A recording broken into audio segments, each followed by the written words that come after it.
सभी भक्तों को श्री शिवाय नमस्तुभ्याम हर हर महादेव। आज हम आपको गुरु जी की जो कथा श्री काशी शिव महापुराण जो कथा गुरु जी अभी वाच रहे हैं उसमें बताए गए पत्रों की जानकारी देंगे। साथ में ही एक बहन ने पत्र लिखा कि 15 साल बाद उनको संतान की प्राप्ति हुई, वो भी मात्र 3 महीने के अंदर अंदर उनका गर्भ ठहरा और फिर उनको पुत्र रत्न की प्राप्ति हुई। कैसे हुई उनको पुत्र रत्न की प्राप्ति जानेंगे इस वीडियो में, और गुरु जी के बताए 6 नए उपायों का वर्णन भी आपको इस वीडियो में करेंगे। पर उसके पहले आपको एक छोटा सा कार्य कर देना होगा, वीडियो को लाइक करने का, चैनल को सब्सक्राइब करने का और इस वीडियो को अधिक से अधिक लोगों के पास में शेयर करने का, ताकि जिन माताओं बहनों को संतान प्राप्त नहीं हो रही या जिनको जानकारी नहीं है उपायों के बारे में, वह उपाय देखे, समझे और अपने जीवन में खुशियों को प्राप्त करें। तो जो सबसे पहला पत्र आया था वो पत्र मनीषा जी ने लिखा था। उन्होंने बताया कि गुरुजी, जो मेरे पति हैं उनका जो लीवर है वो पूरी तरह से खराब हो गया था। हॉस्पिटल में हमने जाके दिखाया तो डॉक्टर ने ऑपरेशन के लिए बोल दिया, और ऑपरेशन का जो खर्च बताया डॉक्टर ने वो बताया था लगभग 35 लाख रुपए। 35 लाख रुपए बताया। हमारे जीवन में तो दुखों का पहाड़ आ गया, और उनका जो लीवर था वो केवल और केवल 10% ही काम कर रहा था, 90% खराब हो चुका था। उसने काम करना बंद कर दिया था। उनको हॉस्पिटल में एडमिट कर लिया, वेंटिलेटर पे रख दिया था। मेरी जेठानी जो नागपुर की कथा में गई थी वो व्यासपीठ से बेलपत्र प्राप्त करने में सफल हुई। जो बेलपत्र आप व्यासपीठ से देते हो जिससे रोगों का निदान होता है, जो 6 यदि 7 दिन की कथा होती है तो जब 6 दिन गुरुजी बेलपत्र देते हैं तो वो रोगों की मुक्ति के लिए होता है, और जो 7वें दिन का बेलपत्र होता है वो धन प्राप्ति के लिए होता है। यदि 5 दिनों की कथा होती है तो जो 4 दिन बेलपत्र मिलता है वो रोग मुक्ति प्रदान करता है, और 5वें दिन की कथा का जो बेलपत्र होता है वो धन प्राप्ति कराता है। तो यदि आपको अंतिम दिन व्यासपीठ से बेलपत्र मिल जाए, यदि आप कथा में बैठे हो तो उस बेलपत्र को अपने घर पर लाकर किसी कपड़े में रखकर आपकी तिजोरी में, अलमारी में, लाल कपड़े में रखकर आपकी तिजोरी अलमारी में अवश्य रखें। तो जो उनकी जेठानी थी उनको बेलपत्र प्राप्त हुआ, और बेलपत्र का भी जो बीच वाला पत्ता है उस बीच वाले पत्ते का भी आधा हिस्सा ही प्राप्त हुआ। वो उस आधे हिस्से को लेकर आई, उसमें से उन्होंने आधा हिस्सा अपनी देवरानी को दे दिया और उससे कहा कि इस बेलपत्र को जो तेरे हस्बैंड है, पति है, उनके बिस्तर के पास में या फिर बिस्तर के ऊपर रख कर आ जा। तो उन्होंने उस बेलपत्र को बिस्तर के पास में रखा, श्री शिवाय नमस्तुभ्यम मंत्र बोला। थोड़े ही दिनों के अंदर उनके हस्बैंड वेंटिलेटर से आईसीयू में शिफ्ट हो गए, और जब वो आईसीयू में शिफ्ट हुए तो उनको बाबा पे चढ़ा हुआ जल देना उन्होंने प्रारंभ करा, और धीरे धीरे उनका लीवर काम करना प्रारंभ हो गया। अगले पत्र की तरफ चलते हैं। जो अगला पत्र था वो पत्र बताया एक मुस्लिम महिला ने, यानी कि एक मुस्लिम लड़की ने बताया कि गुरुजी, मैंने सनातन धर्म में यानी कि हिंदू धर्म में शादी करी। ये सनातन धर्म में मैंने शादी करी, और शादी करने के बाद में मैं बहुत खुश हूँ बाबा कि मैंने हिंदू धर्म में, सनातन धर्म में शादी करी। मुझे बचपन से भगवानों के बारे में ज्ञान नहीं था, खास करके हिंदू भगवानों के बारे में। जब मैंने शादी कर ली तो शादी करने के बाद में मेरे पति गलत व्यसन में डूब गए, शराब मदिरा के अंदर डूब गए। इसीलिए हम दोनों के बीच में बात बात पर झगड़ा और लड़ाई शुरू होना प्रारंभ हो गया। हमारे पड़ोस में एक काकूसा रहती थी जिन्होंने मुझे शिव जी के बारे में बताया, और उन पे एक कलश जल चढ़ाने के साथ ही पशुपतिनाथ जी का वर्णन का भी बताया। मैंने पशुपतिनाथ जी का व्रत करा और एक कलश जल भगवान शंकर पर समर्पित करना प्रारंभ करा। मेरे जो पति हैं उन्होंने मदिरा का सेवन करना बंद कर दिया, और अब हम दोनों खुशी खुशी रहते हैं।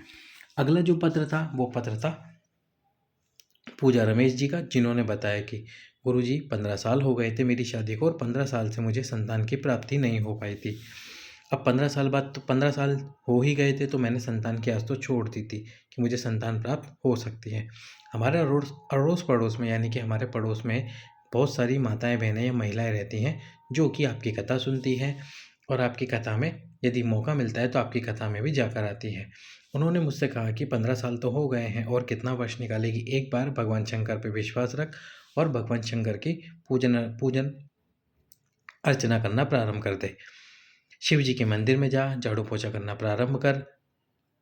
पहले तो मुझे विश्वास नहीं होता था और मैं कभी भी किसी मंदिर नहीं गई थी, पर उनके कहने पे मैंने सोचा एक बार ये शिव जी पे भी जल समर्पित करके देख लेते हैं, उपाय करके देख लेते हैं।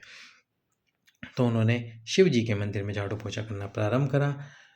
पत्र में उन्होंने लिखा कि गुरुजी आप कहते हो 3 महीने में बाबा आपकी झोली भरेगा, पर मेरी झोली बाबा ने 2 महीने के अंदर ही भर दी। मैं गर्भवती हुई, 15 साल बाद मुझे पुत्र रत्न की प्राप्ति हुई, मुझे पुत्र की प्राप्ति हुई।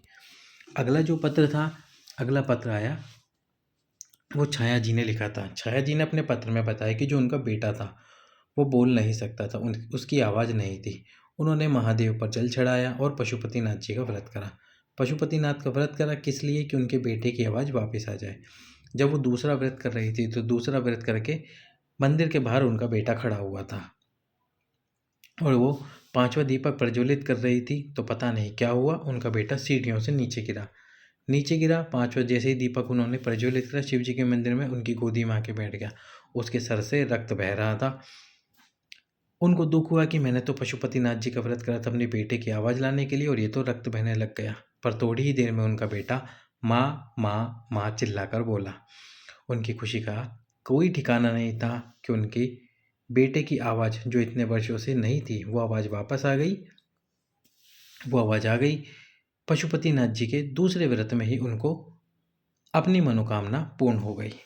अगला जो पत्र आया, अगला जो पत्र था वो था पायल जी का, जिन्होंने बताया कि जो उनकी माता है, उनकी माता के घुटनों में समस्या हो गई थी। डॉक्टर को दिखाया तो डॉक्टर ने ऑपरेशन का बोल दिया, ऑपरेशन और घुटनों में गैप आ गया था। ऑपरेशन का बोला, पर उनकी माता ऑपरेशन नहीं कराना चाहती थी।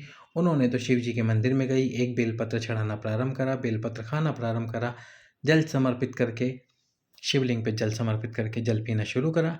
बाबा की कृपा हुई और जो उनके घुटनों की समस्या थी वह पूरी तरह से ठीक हो गई।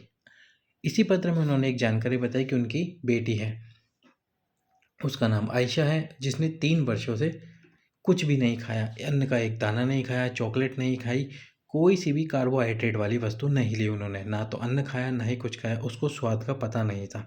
उसकी श्वास नली में कुछ समस्या थी जिस वजह से वो नहीं खा सकती थी। और जो ये पत्र लिख रही थी बहन, वो जैन समाज से थी। उनको विश्वास इतनी जल्दी नहीं हो पाता था शिव जी पे, पर उन्होंने विश्वास किया। बाबा पे चढ़ा हुआ जल और साथ में बेलपत्र अपनी बेटी को खिलाना प्रारंभ करा। उनकी बेटी की श्वास नली की जो समस्या थी वो ठीक हुई और अब उनकी बेटी अन्न खाना प्रारंभ कर दिया उनकी बेटी ने, और वह धीरे धीरे अन्न खा रही है और वह सभी वस्तुएं खा रही है जैसे हम नॉर्मल सभी वस्तुएं खाते हैं, उसी प्रकार वह भी खा रही है। अगला जो पत्र था, तो एक माता ने बताया कि गुरुजी मेरी आंखों की रोशनी ठीक नहीं हो रही थी, मेरी आंखों से मुझे कम दिखना लग गया था। तो फिर मैंने आपने जो पूजा कराई थी सावन के महीने में, श्रावणी शिवरात्रि पर पार्थिव शिवलिंग बनाकर आपने एक शिवरात्रि कराई थी। मैंने लगातार 5 शिवरात्रि वो पूजा करी, बाबा से प्रार्थना करी मेरे नेत्रों के लिए। जो जल चढ़ाती थी उसी पूजा में उसी जल को अपने मस्तक पर लगा लेती थी, अपने नयनों पर लगा लेती थी, और साथ में जब विसर्जन करती थी शिव जी का, तो जो विसर्जन वाला जल है उसको भी अपने नयनों पर लगा लेती। 5 शिवरात्रि लगातार मैंने ये उपाय करा, शिव जी की पूजा करी, अर्चना करी, पार्थिव शिवलिंग का निर्माण करा। 5 शिवरात्रि पे मेरी जो नयन कमज़ोर हो गए थे, आंखों पे चश्मा लग गया था, नयनों से दिखना बंद हो गया था, वह सब कुछ समाप्त हो गया और मुझे अब नयनों से दिखना शुरू हो गया है।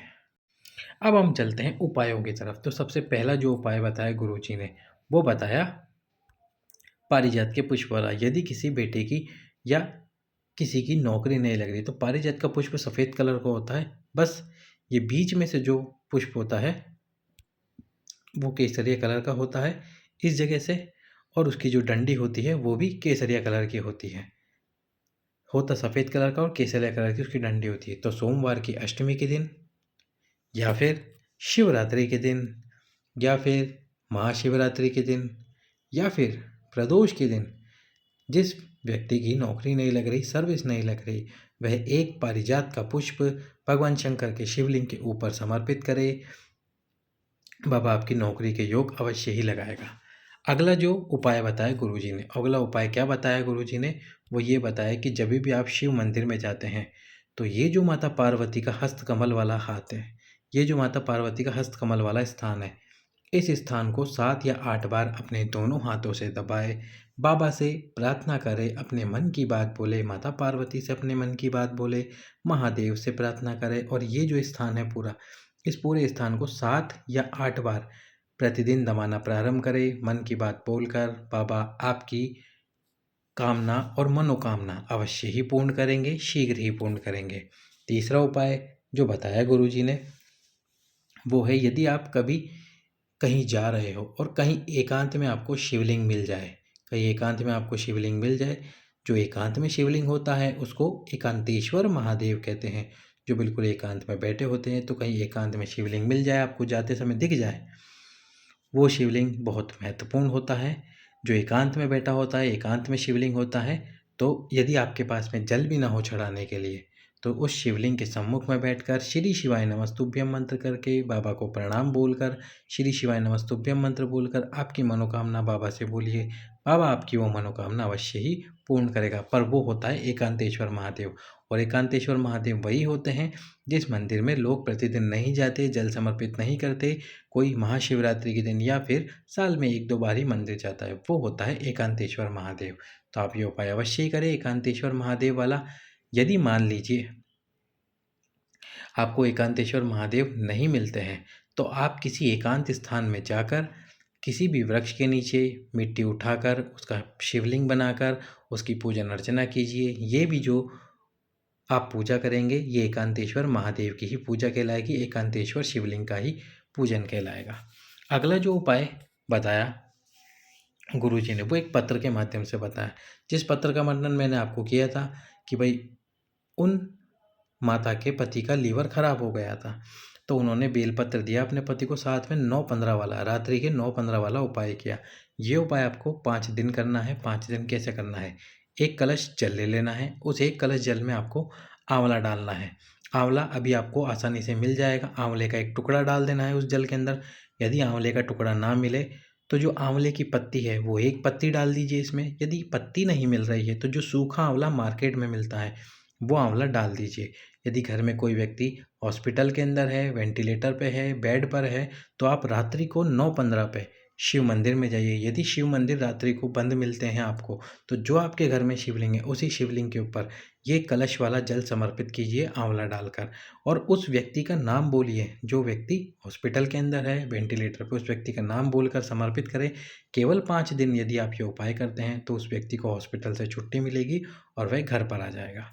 अगला उपाय जो गुरुजी ने बताया कि हफ्ते में 1 बार या 2 बार या 2 हफ्ते में 1 बार, महीने में 1 बार, साल में 1 बार या फिर 1 महीने में 4 बार, आपके घर में जो भी गमला हो उस गमले में जो मिट्टी हो, बस तुलसा जी के गमले में ये ना कीजिएगा, बाकी आप किसी भी पौधे के नीचे ये कर सकते हैं उपाय। जो मिट्टी हो उस मिट्टी को उठाकर केवल लिंग आकृति बनानी है, पूरा शिवलिंग ना बनाए। ये जो लिंग आकृति आप देख रहे हैं ये लिंग आकृति बनानी है, और इस लिंग आकृति को बनाकर पूजन अर्चना कीजिए, विसर्जन कीजिए। यदि प्रतिदिन कर सकते हैं तो बहुत अच्छी बात है, नहीं तो वीक में 1 बार या 2 बार या फिर हफ्ते में 1 बार या 2 बार या 2 हफ्ते में 1 बार ये उपाय अवश्य ही करें। मन की मनोकामना पूर्ण करने के लिए, मनोकामना की पूर्ति के लिए ये उपाय अवश्य ही करें। बाबा आपकी मनोकामना अवश्य ही पूर्ण करेगा, शीघ्र ही पूर्ण करेगा। केवल आपको एक लिंग की आकृति बनानी है, ये जलाधारी वाला स्थान नहीं बनाना है। अगला जो उपाय है वो है प्रत्येक शिवरात्रि का। प्रत्येक शिवरात्रि पर एक पार्थिव शिवलिंग का निर्माण करके, बाबा की पूजन अर्चना करके, जो भी मन की मनोकामना है उस मनोकामना को बोलकर यदि आप उपाय करते हैं तो बाबा आपकी मनोकामना अवश्य ही पूर्ण करेंगे, शीघ्र ही पूर्ण करेंगे। सभी भक्तों को श्री शिवाय नमस्तुभ्याम। हर हर महादेव।